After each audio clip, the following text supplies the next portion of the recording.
Olá, pessoal. Bom dia, boa tarde, boa noite. Mais um programa Foro de Moscou.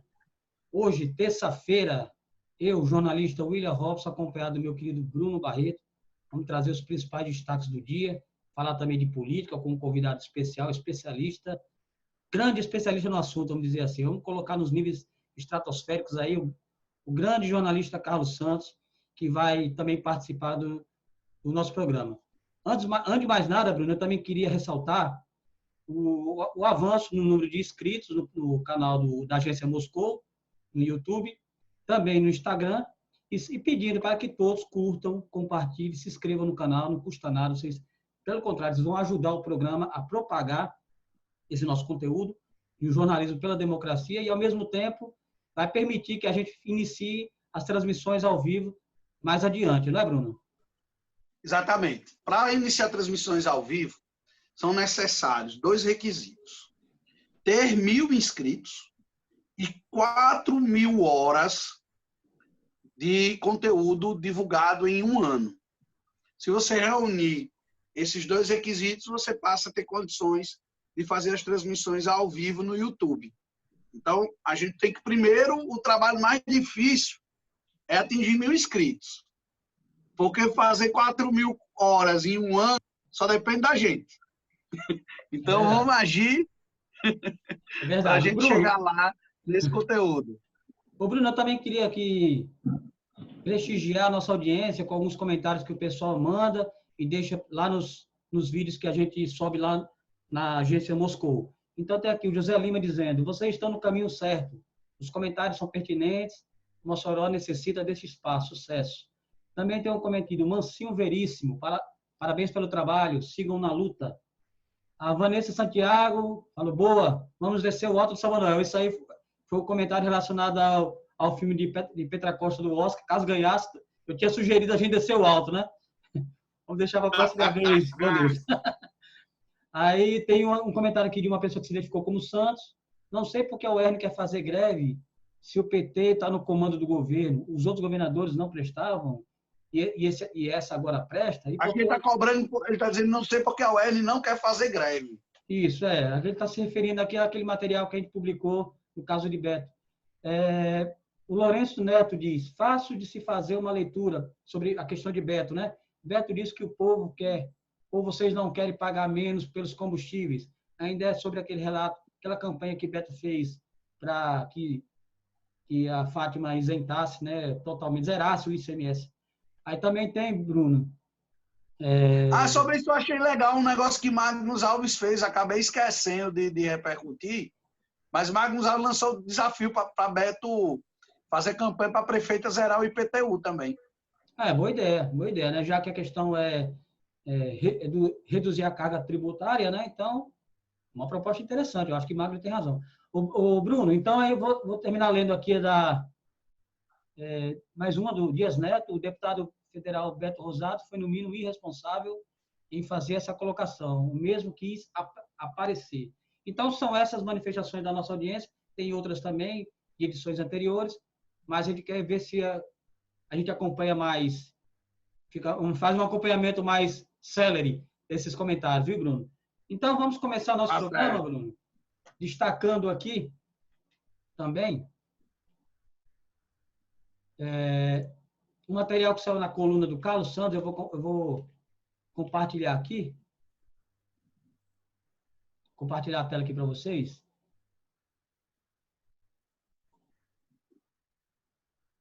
Diz o seguinte.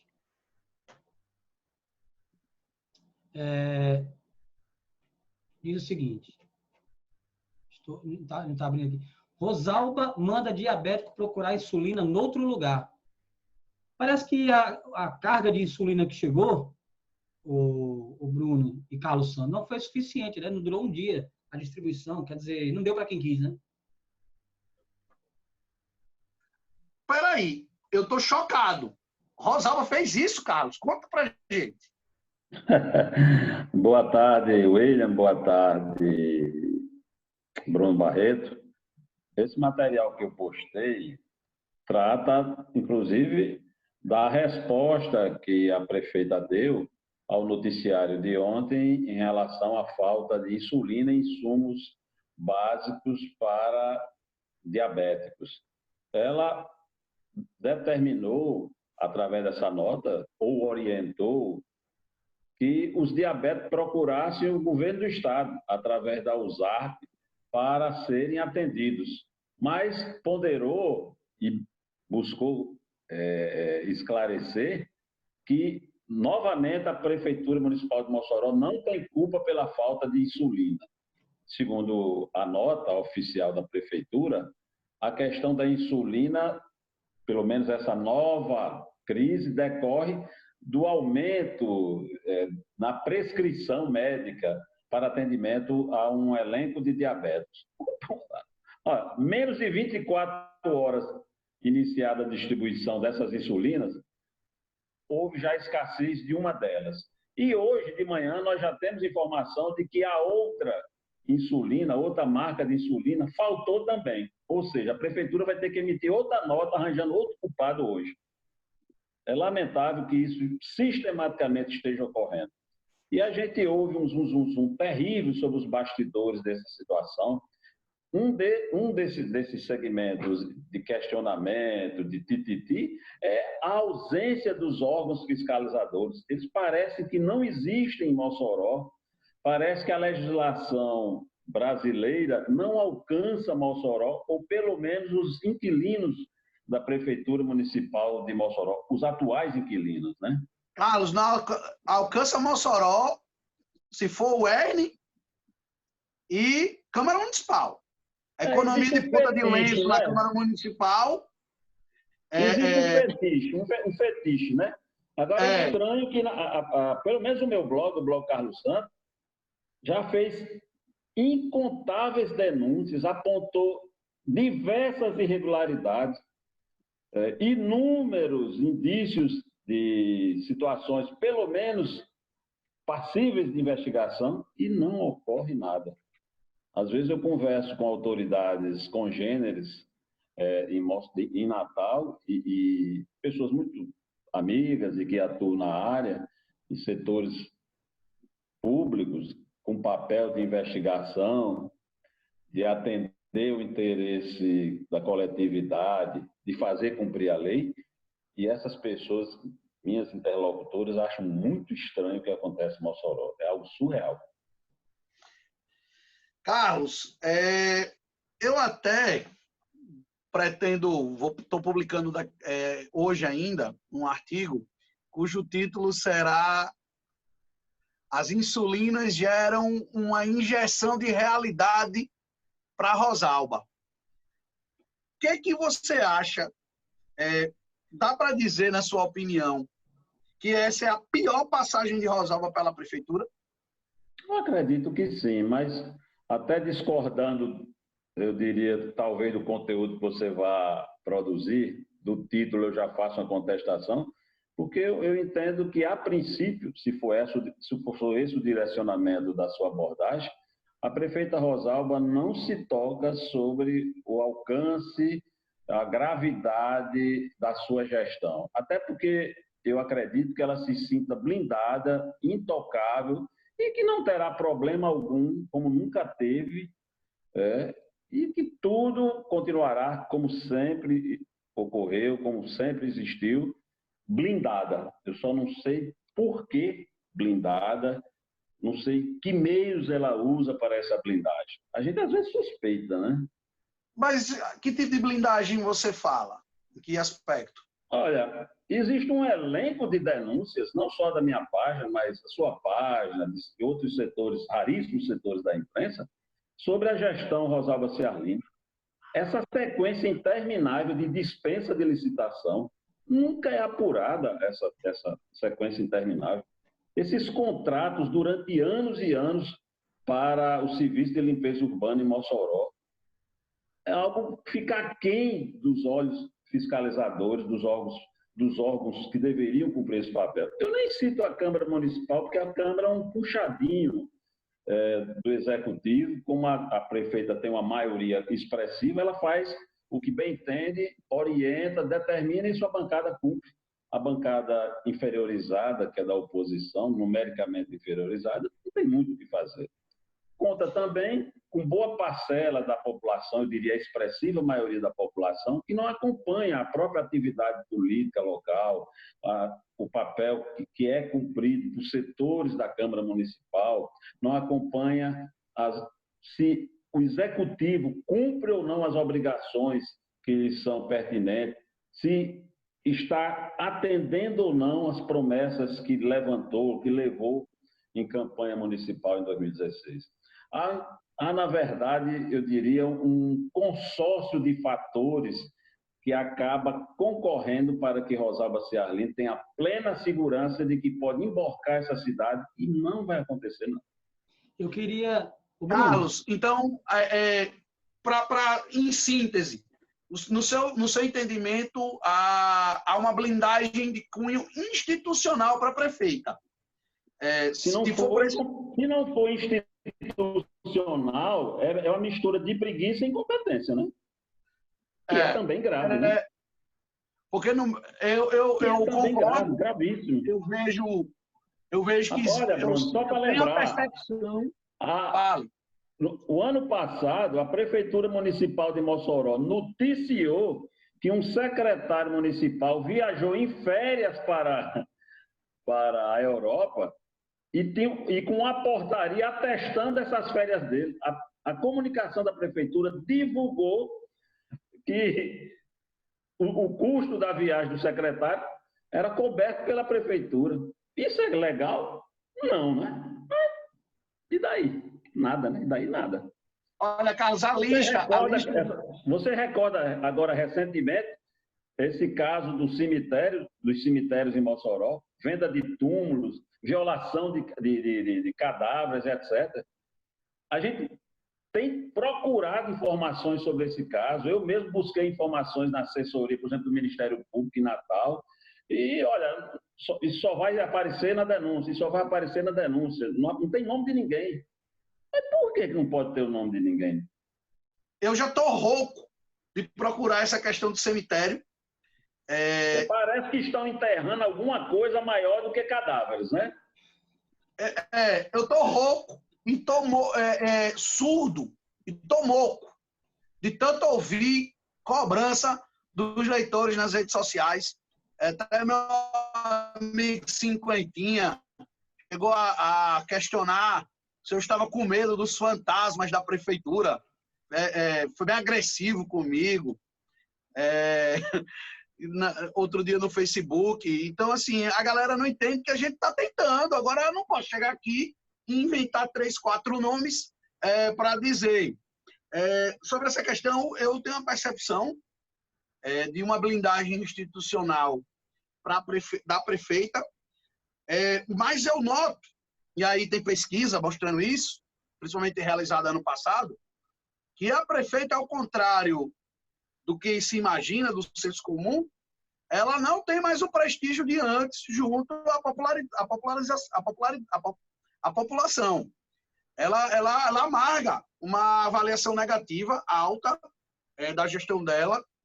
Não é nada estratosférico, mas é alto. O índice de desaprovação, o ruim péssimo dela é considerável. Então, a prefeita tem dificuldades em termos de popularidade, e isso é muito refletido pelo comportamento dela em relação à mídia. A prefeita vem tomando algumas atitudes muito estranhas ultimamente, foi bater boca com César Alves, aciona a militância para agredir jornalista, enfim, ela não anda legal. Ontem ela deu uma entrevista dizendo que a Previ, Carlos, está saneada, que a Previ está com as contas tranquilas. E ela, que sacou o fundo previdenciário, apontou o dedo para a governadora, que tem suas contradições em relação à reforma da Previdência, mas tem alguém desabilitada para atacar a atual governadora, Rosalba, porque foi ela que criou o rombo, que deu o primeiro passo para o rombo da Previdência. Então, eu percebo que existe isso. Ela pode ter uma blindagem institucional, mas a popularidade dela não está deixando de ser abalada por causa disso.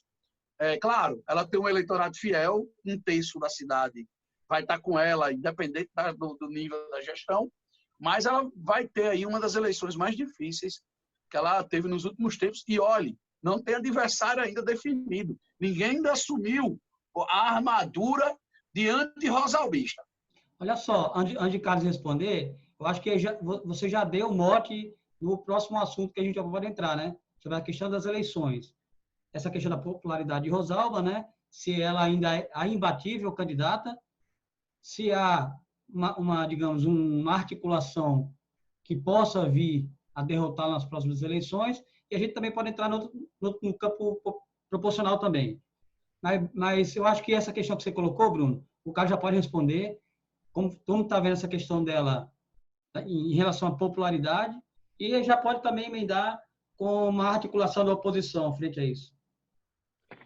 Olha, amigos internautas, William e Bruno, a popularidade de Rosalba, sem dúvida, sofreu um achatamento, mas ela ainda tem um capital, uma gordura, que é suficiente para se eleger, sobretudo se houver um fracionamento na oposição.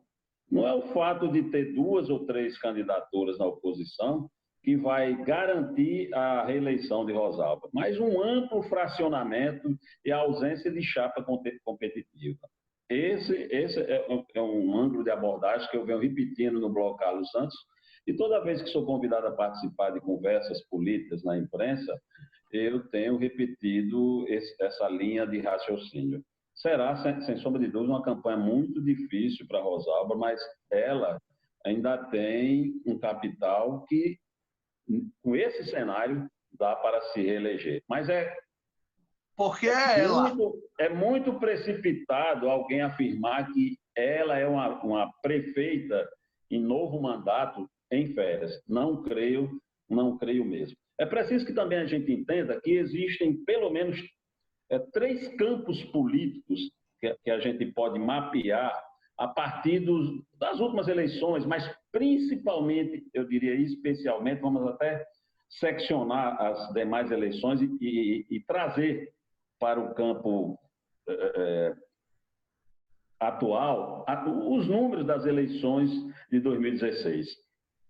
Foram as primeiras eleições em que nós tivemos uma oposição não rosado, nos últimos 30 e poucos anos, quase 40 anos, uma oposição não rosado competitiva. O candidato Tião Couto, fazendo chapa com Jorge do Rosário, esteve em condições de vencer as eleições, uma eleição em que ele e o seu companheiro de chapa, Jorge do Rosário, Tião e Jorge do Rosário, eles dois eram principiantes em política. Então, existem 3 campos políticos eleitorais que eu vejo que fazem parte e devem fazer parte de nossa leitura quando analisamos a disputa previamente que se avizinha no âmbito de Mossoró. Existe um campo político rosalbista, rosado, a partir da composição que as 2 frentes familiares fizeram, os 2 grupos familiares fizeram em 2016, por perceber a dificuldade de continuarem no mesmo campo político duelando. Então, existe esse campo político eleitoral, rosado, rosalbista. Existe um outro que é da oposição. E nesse campo da oposição, existe uma pulverização de nomes, 3, 4, 5, 6 nomes. Nós não teremos 6, 7 candidatos a prefeito de Mossoró pela oposição. Teremos bem menos. Mas esse é outro campo político. Existe uma multidão de eleitores que não vai votar em Rosalba, vai votar na oposição. Ou não votar em ninguém, mas não votará em Rosalba. Quando você faz o somatório dos votos cumulativos dos candidatos de 2016 e os coloca em confronto com o que foi obtido por Rosalba, 68 mil votos e alguma coisa, Rosalba venceu as eleições por pouco mais de 2.300 e poucos votos em relação a esse cumulativo de candidatos. Gutenberg, Tião, Josué, um outro que não...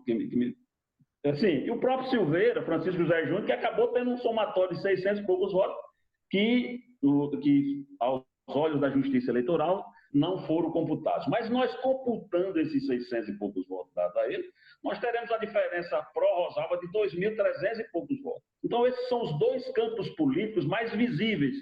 Mas tem um campo político não visível, é o chamado não voto.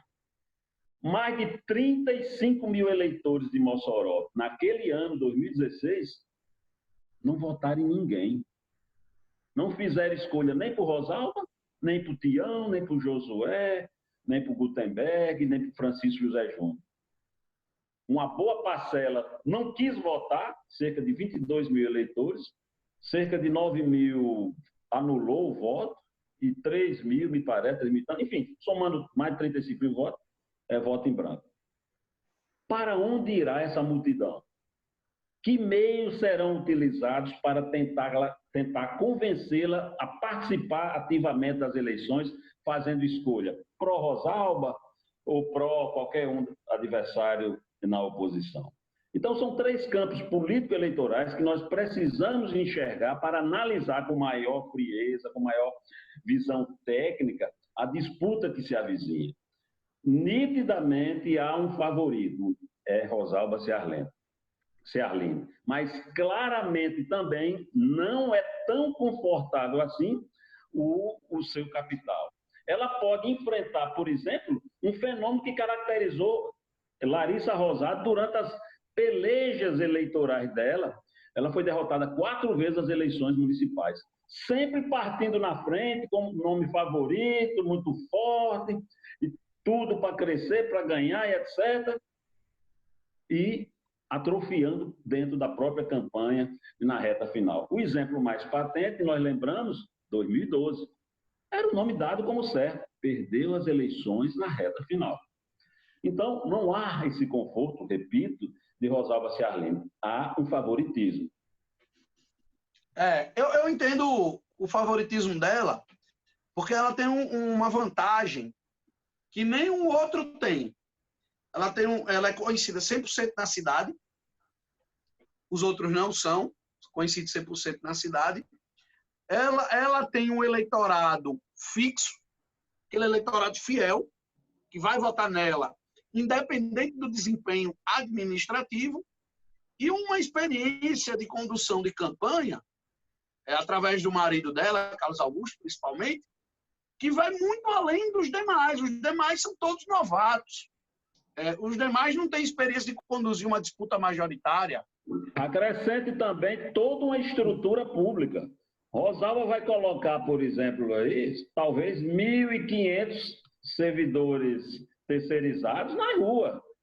Se você contabilizar 1.500 pais de família e com os votos de casa, você talvez tenha aí 10, 12 mil pessoas que, a princípio, são induzidos a votar no governismo, para não perder o emprego.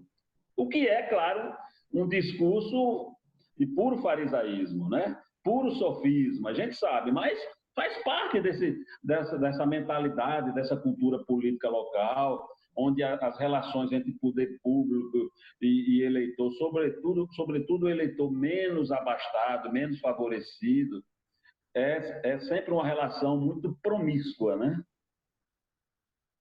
Pois é, então ela tem essa grande vantagem, ela tem um terço do eleitorado que lhe é fiel, que lhe segue há muitos anos. Se fosse qualquer outro gestor com esse desempenho administrativo, seria carta fora do baralho. É verdade. Provavelmente estaria fora do baralho. Provavelmente. A competitividade está por você, ela.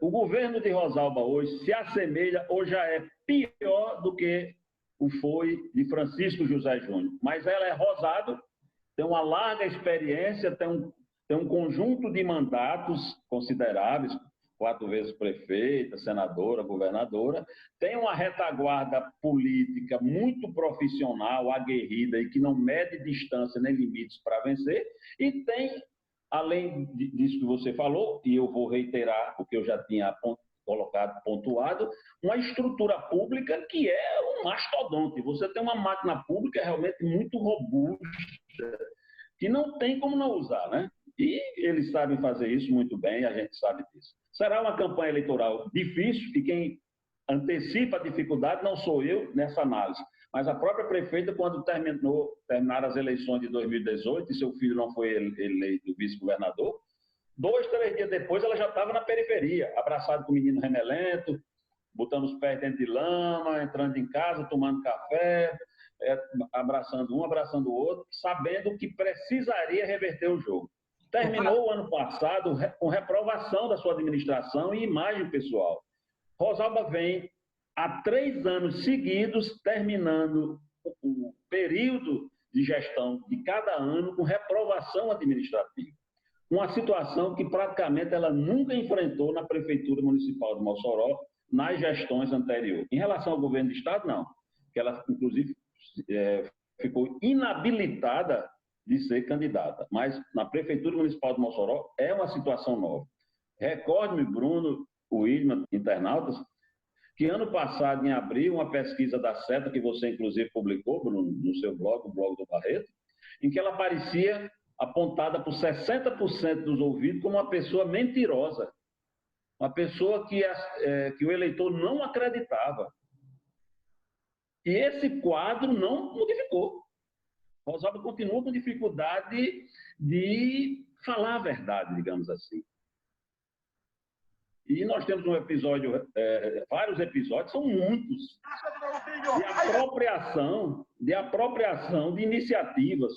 A questão dos voos para Mossoró, a propaganda da Prefeitura anunciando como se fosse uma iniciativa de Rosalba. A questão dos 500 empregos diretos e indiretos, que Rosalba anunciou que iniciativa da Prefeitura iriam ser operacionalizados, todos os 2 episódios, durante a campanha eleitoral de 2018. Nenhuma das duas era verdadeira. Rosalba anunciou 35 obras licitadas, mais 30 ou 35 assinou ordens de serviço durante a campanha de 2018. E quase nada aconteceu. São várias pequenas e médias obras paralisadas. A propaganda oficial tem episódios engraçadíssimos. Rosalba grava um vídeo anunciando que a obra está em andamento. 3, 4 dias depois, a obra para. Existem obras aí com mais de 1 ano e 8 meses se arrastando. Canal de Santa Helena.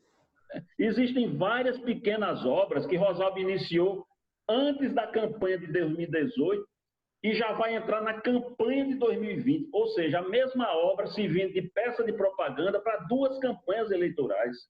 Creche do Van Rosado. Então, ela tem que conviver com isso. Ela vai ter que andar nos mesmos cantos em que ela prometeu saúde de qualidade, avisou que fez, faz e sabia fazer, pelo jeito, fazer errado. Essa questão da insulina não é caso de saúde pública, nem de gerenciamento, administração, não. Pelo amor de Deus. Isso é caso de polícia. Menos de 24 horas de chegada dos produtos, faltou uma insulina. A prefeitura emite uma nota dizendo que não é culpa dela. A culpa foi porque começaram a prescrever os médicos pedindo mais aplicações e a prefeitura não sabia. Hoje está faltando outra insulina. Ou seja, acabou tudo.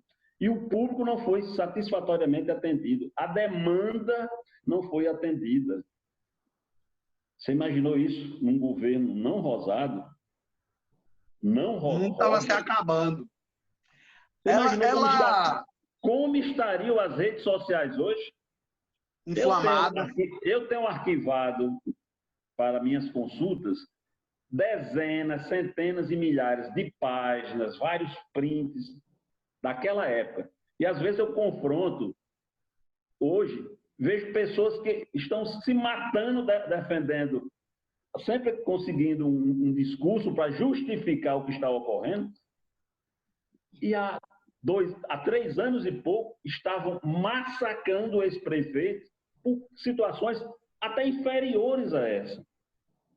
Realmente é como você disse, existe um elenco de coisas que acaba favorecendo a prefeita. Isso realmente ajuda não apenas a administrar, mesmo que mal, como a entrar numa campanha. Mas o fenômeno das eleições de 2018, eu entendo que não sofrerá um refluxo, como ocorreu em todo o país, o fenômeno de 2018 não sofrerá um refluxo em 2020. Eu acho que essa marcha reformista, essa marcha antissistema, anti-tudo, vai continuar.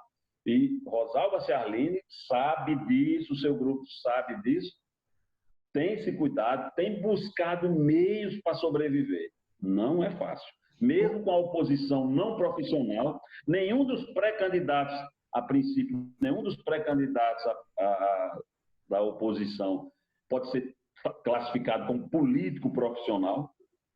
E aqui, por favor, não entendo quando eu estabeleço uma definição de político profissional, eu não estou tentando trabalhar esse termo de forma depreciativa. Eu acho que o político profissional existe, inclusive, em outros países, existe no Brasil, e não é demérito ser político profissional. Terrível ser um péssimo político. O Carlos, diante disso que você colocou, a questão, digamos, Rosalba vem enfrentando um período de cansaço, desde o filho dela, essa questão das pesquisas que colocam ela numa situação de ruim, péssimo, bastante elevado. Também essa questão da população considerar ela como mentirosa. Diante de tudo isso, como é que você vê assim, a cristalização aí dos votos dela e como a oposição deve se colocar numa situação como essa? Há uma possibilidade de oposição também, vamos colocar aqui especificamente, Isolda, que é um nome que está aí emergindo para enfrentá-la, que também tem um aspecto positivo que você colocou. Vamos dizer assim, tem um governo do Estado ao lado dela. São forças que podem ser consideradas nesse momento? Olha, a disputa municipal de Mossoró, o grande empenho, entre outros, do governo municipal, do rosalbismo, do rosadismo, do clã rosado, é para que não tenhamos uma disputa plebiscitária de julgamento do governo Rosalba Ciarline. Certamente o marketing da prefeita vai trabalhar em duas frentes. Uma de desconstrução nominal dos adversários ou dos pré-candidatos. O que já está ocorrendo?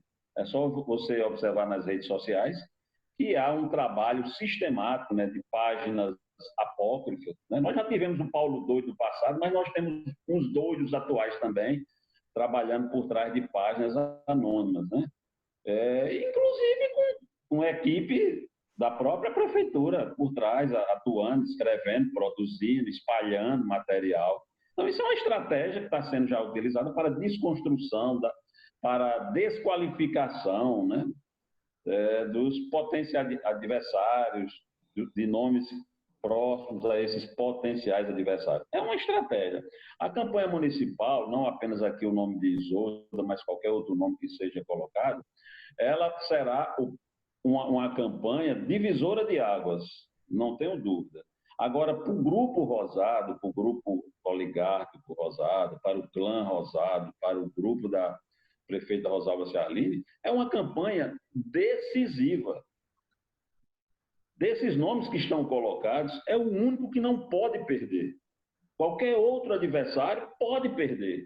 Não tem por trás de si nenhuma estrutura ou superestrutura para manter com a instituição municipal e todos os canais, todos os tentáculos que ela possui e fios condutores a outros poderes, a outros segmentos sociais, institucionais ou não institucionais. Por exemplo, uma derrota de Rosalba Ciarline significará o comprometimento de uma carreira na Câmara Federal, que hoje é ocupada pelo deputado federal Beto Rosado. Será que ele teria fôlego para um novo mandato sem a prefeitura por trás, sem Rosalba prefeita? O nome do grupo conseguiria chegar à Assembleia Legislativa? Eles sabem que essas indagações, eles fazem essas indagações e sabem as respostas. Por exemplo, um nome Rosado de maior expressão eleitoral fora Rosalba Ciarline é o de Larissa Rosado, mas é um nome que vem perdendo nutrientes. A última vez que ganhou alguma eleição foi em 2010, completando agora 10 anos. Alguns setores da sua família publicam, pulverizam ideia, tese que ela pode ser candidata a prefeito. Com apoio de quem? para colecionar a 5ª derrota à prefeitura, somando-se a mais 2 à Assembleia Legislativa, 7 derrotas, provavelmente isso não vai ocorrer. Fala-se na possibilidade, fala-se que eu diga que não de uma forma abrangente, mas de forma localizada, e a tentativa de plantar essa notícia de que Larissa poderá ser vice de Rosalba. Claro que não será. Por que o seria? Faz nem sentido. Não faz sentido, é um absurdo isso. Se fosse, pelo menos, verdade de forma residual, a essa hora o seu grupo estaria fora da prefeitura, fazendo pré-campanha. Vai largar os empregos, as facilidades que são colocadas diariamente, os insumos financeiros para os seus meios de comunicação, os empregos para um elenco de aliados. Não. E quem financiaria essa campanha? Fala-se que é Ezequiel Ferreira. É bom lembrar que Ezequiel Ferreira é presidente do PSDB no Estado e da Assembleia Legislativa. Ele tem um deputado, que é Isolda, ligado ao grupo de base da governadora, que ele comanda dentro da Assembleia. Ele apostaria num nome aqui para confrontar Isolda? Tem outro deputado, Alisson Bezerra. O que é mais importante? 2 deputados que se afinam, podem se afinar mais ainda dentro da Assembleia, ou uma aventura? Quanto seria o custo de investimento na eleição municipal em Mossoró? Será que é o mesmo custo de Bodó, Parelhas? Claro que não, gente. Não faz o menor sentido. Não faz o menor sentido. Outra coisa, por que Rosalba colocaria Larissa? Somaria em quê? É preciso entender que se fosse para colocar, Carlos, tinha colocado em 2016, que ela somaria. Em 2016 havia alguns componentes que apontavam até para essa possibilidade. Mas o próprio Carlos Augusto, naquele momento, articulou com Henrique Eduardo Alves que as eleições de Natal e de Mossoró deveriam se cruzar em interesse. E foi o que aconteceu. Henrique Eduardo Alves e outros nomes, além de Carlos Augusto, trabalharam que Álvaro Dias, deputado estadual, fosse ser vice de Carlos Eduardo, uma campanha praticamente ganha, e foi ganha no primeiro turno por folga, para que Larissa Rosado, suplente de deputado, pudesse ser chamada à Assembleia. Quando Sandra Rosado, mãe de Larissa, procurou espaço para indicar um vice, que seria, por exemplo, Lairinho Rosado, Carlos disse: poderosa, eu já lhe atendi. Larissa vai ser deputada estadual. E o foi. A oposição que nós temos hoje, há poucos minutos eu falei que existem 3 campos políticos eleitorais em Mossoró. Rosado, rosalbista, oposição e um campo de não voto com mais de 35 mil eleitores. São 3 campos que nós temos hoje. Na oposição, não há mais voto de Larissa. O que tinha já migrou para Rosalba e para o grupo. Então, não haveria muito que ser acrescentado. Além disso, caracterizaria definitivamente um modelo oligárquico, que é, talvez hoje, uma das grandes fontes de discurso da oposição. Imaginou uma chapa Rosalba Ciarline Rosado, Larissa Rosado, nesses tempos de voto antissistema?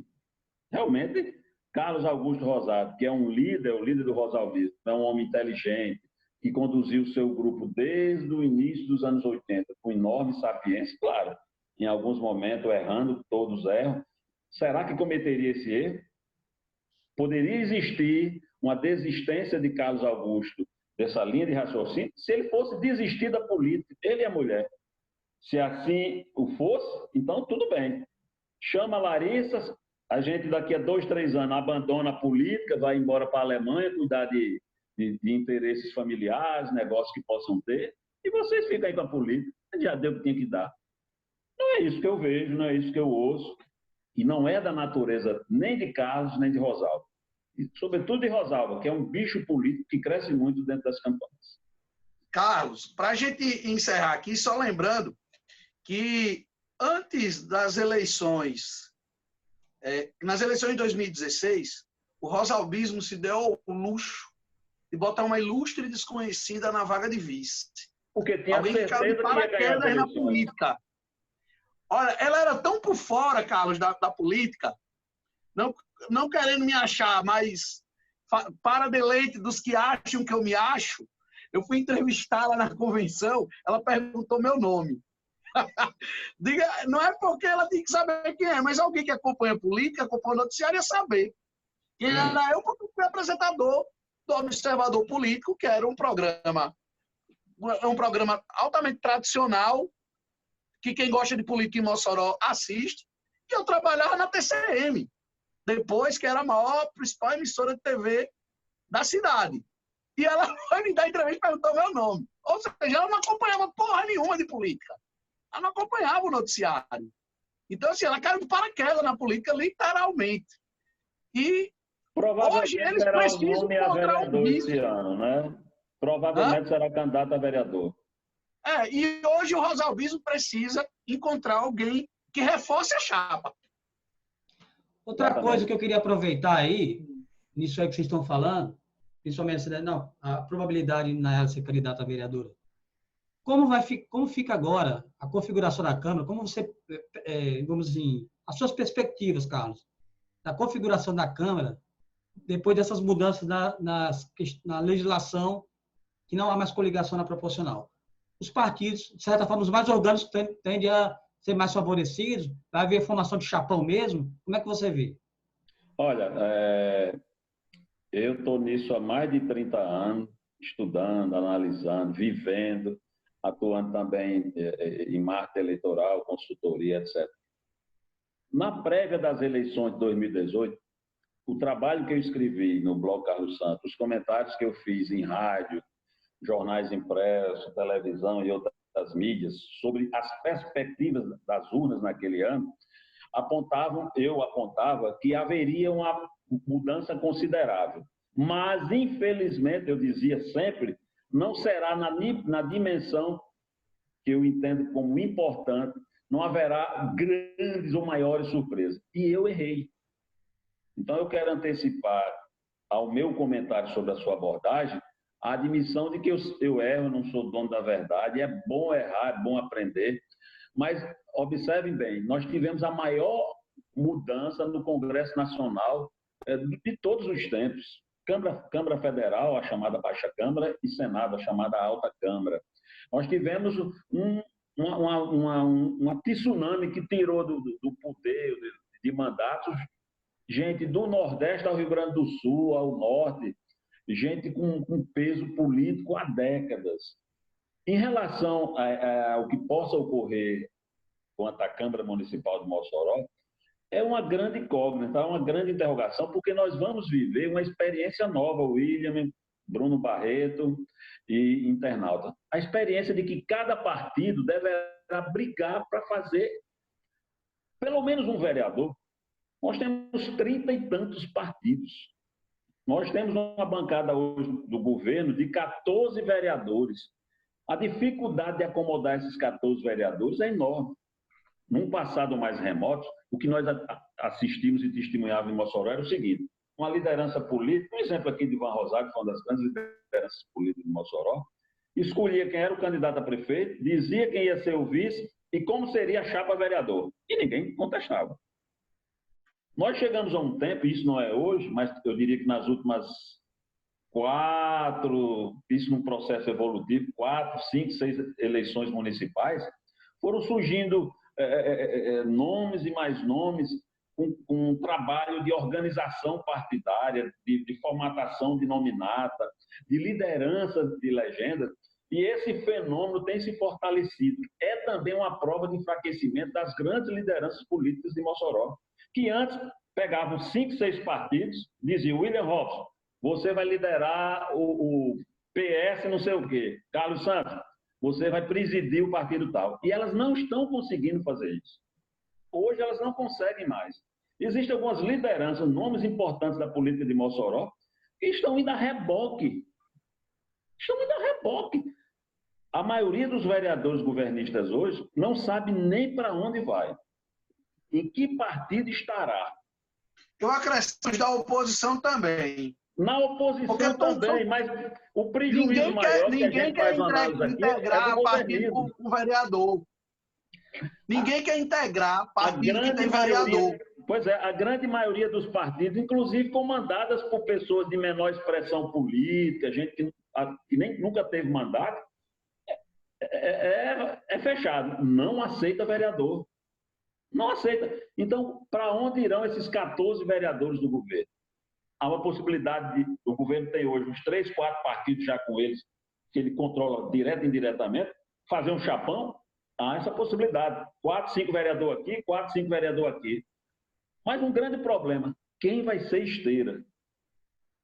Há uma possibilidade que tenhamos aí um quociente eleitoral de quê? 6.500 votos? Pode ser. 7.000? Talvez não, mas vamos botar 6.500. Então, para você eleger um único vereador, pelo menos 6.500. Claro que há um dispositivo na legislação que possibilita que o partido possa eleger um vereador até sem atingir o quociente. Mas depende da sobra. Mas depende da sobra. Mas vocês vejam só que é uma engenharia extremamente complexa. Muito difícil. Então, prever quem vai se reeleger hoje é um exercício de futurologia. Hoje nós temos vereadores na Câmara Municipal de Mossoró com meios financeiros e angustiados.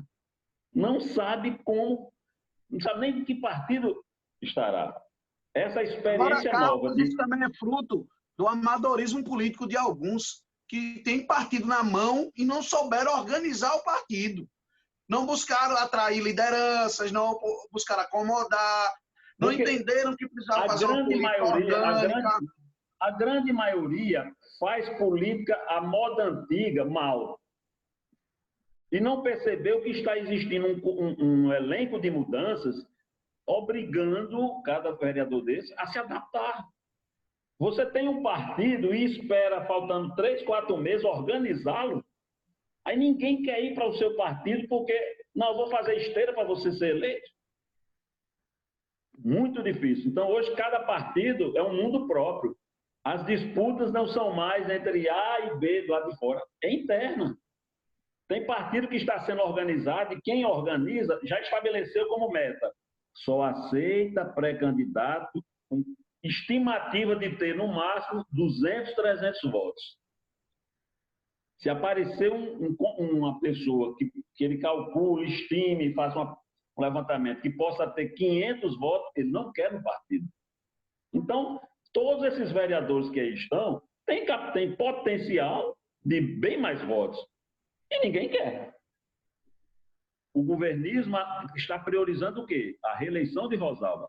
Essa é a prioridade. Outra coisa, há um discurso que é cultural de que quem tem mais candidato a vereador elege o prefeito. Isso não é verdade também. Não. Francisco José Júnior juntou 270 e tantos candidatos. 16 partidos. 14 partidos, se não me falha a memória. 16? Então, 270 e tantos, 16 partidos, e não conseguiu terminar as eleições, a campanha. Com a prefeitura na mão. Com a prefeitura na mão. Então, vocês observam como estão existindo questões muito complicadas, muito estranhas na política, que é um processo de mudança também, que eu digo, social. A massa não sabe o que é política, do ponto de vista acadêmico, científico, mas ao jeito dela começa a fazer uma avaliação, um estudo político, um processo de depuração. E isso é um fenômeno que está assustando a classe política, os antigos e os novos. As eleições de 2018, por exemplo, eu conversava com 2 políticos de muita experiência e eles me falaram consensualmente o seguinte: Carlos, nessa campanha de 2018, eu fui no município tal trabalhar o apoio do prefeito a um pré-candidato que me dava apoio da região oeste. E o prefeito olhou para mim, um prefeito muito fiel, e disse o seguinte: olha, eu não posso dar apoio a esse nome, porque o povo nem sabe quem ele é. E se você trouxer esse homem para cá, eu pedir voto, eu não tenho condições de dar 200, 300 votos a ele. E isso vai me prejudicar nas eleições municipais, ou seja, as eleições de 2020. Então, você observe que é uma situação incomum. Foi incomum naquela época, e isso está se alargando. É preciso que a gente fique em sintonia com esses acontecimentos. Uma campanha de vereador hoje é muito difícil a reeleição de qualquer um. E a maioria ser reeleita, a princípio, não acredito. Mas aqui é quase que um exercício de futurologia, não é manifestação de vontade. É exercício de futurologia, mas também com base nesses argumentos que eu apresentei até aqui. Não será fácil, ninguém quer estar num partido onde tenha um vereador. E quem for lá ser esteira vai precisar ser fiado. E aí a pergunta, eu vou para o partido do vereador Bruno Barreto para ter voto e ajudá-lo a ser eleito. Vou receber 10 mil reais para esse trabalho. E eu vou trabalhar para ter voto próprio? Por quê? Vejam como é complexo esse processo eleitoral que se aproxima, não, que já existe. Bruno, eu acho que foi muito, muito pertinente quando falou que vereador com partido, vereador que não se prepara, vereador que não, eu estou trabalhando, eu levo gente para o hospital todo dia. Vereador que trabalha tem maior possibilidade de ter mais votos. Mas há possibilidade também de, mesmo com muito voto, não ser eleito. Porque um dos princípios de toda essa costura política é a boa escolha partidária. A boa escolha partidária. Aline Couto que o diga. Aline Couto que o diga. Ela teve votação bem inferior a muitos outros que tiveram mais votos, lógico, e não foram eleitos porque fizeram escolhas erradas. Ela fez a escolha certa e com a votação microscópica foi eleita. O Será, novamente, agora, com aquela, me parece que ela teve 890 votos. 960. 960. Com 960 votos agora, a Aline Couto será eleita? Praticamente não. Impossível. Até porque ela vai melhorar a votação dela, porque ela é vereadora. Então ela já tem um ativo, né? que atrapalha ela. E tem um detalhe. A Aline foi a primeira vereadora em 24 anos a ser eleita com menos de 1.000 votos. Isso não acontecia desde 92. Você imagina só, eu não me lembrava desse dado, não me lembrava não, eu não sabia desse dado, e é bom que você o traga à baila, que ajuda, inclusive, nessa discussão, nesse bate-papo, que eu acho democrático, interessante. Isso mostra o quanto a eleição em 2016 foi pulverizada. E em 2020 vai ser mais pulverizada ainda. Eu lembro que em 2016... Serão mais de 400 candidatos a vereador. Isso. Eu lembro que em 2016, a gente chegava para mim e dizia, Bruno, Sandra Rosado vai tirar 6.000 votos. Eu disse, não tira. Vai, ela teve 18.000 votos. Eu disse, só cabo eleitoral dela tem 6. Inclusive, os 6 foram eleitos. Só que cabo eleitoral de Sandra Rosado. Eu disse, ela vai ser eleita, mas ela não vai tirar essa votação. Se ela tirar 3.500, é muito. Falavam isso de Betinho. Eu disse, não, tira. Betinho, no fim, não foi nem candidato, né? Que ele estava inelegível na época. Olha só. Ele teve que retirar a candidatura. No fim, ele teve uns 600 votos contabilizados, mas ele não podia ser candidato. Ele nem fez campanha. Olha só, Bruno. Vamos só para concluir o raciocínio, William, porque o tempo estourou. A eleição esse ano vai ser mais pulverizada ainda. Então, eu acho que a Aline Couto, no caso dela em específico, ela vai evoluir a votação dela, vai melhorar, mas a gente tende a ter mais candidatos com menos de 1.000 votos eleitos. A Aline foi, Didi Arnaud teve pouco mais de 1.000 votos, se não me engano foi 1.033, e a tendência é que que as votações diminuam. De 2012 para 2016, só quem foi eleito com um aumento de votos, quem foi reeleito com um aumento substancial nos votos, foi Genilson Alves. Eu tenho uns dados Eu fiz matéria na época, tem várias tabelas mostrando isso. Então, é preciso observar isso. Vamos ter uma pulverização muito grande na eleição para a Câmara Municipal. Muito bem. Olha só, Bruno, eu queria a gente... Boa essa tua análise, Isso enriquece nosso bate-papo, né? A gente já está aqui, a gente já estourou o tempo. Realmente Estourou demais. Conversar com o Carlos é bom. Foi uma aula aqui, Carlos Santos e Bruno juntos, então você imagina a aula que é. Então, assim, eu queria agradecer, Carlos, por sua participação no Foro de Moscou. Você já está agora convocado para outras edições. Você não vai ficar só nessa. Tem muitos assuntos para a gente falar daqui para frente. Eu estou aguardando o meu cachê. Alguém vai pagar meu almoço aí. Não é possível um negócio desse. Eu já lhe convidei para almoçar outro dia, você furou comigo. E eu gostaria também de agradecer a todos que ficaram acompanhando o Foro de Moscou. Continue compartilhando, se inscrevam no canal, curtam e deixem seus comentários lá. Escutem pelo Spotify, assistam pelo YouTube, mas não deixem de acompanhar o Foro de Moscou. Obrigado, Carlos, por sua participação hoje. Um abraço, pessoal. Sucesso, viu? Torço demais por vocês. Valeu, gente. Valeu, Carlos. Valeu, Bruno. Valeu, William. Valeu todo mundo. Obrigado mesmo.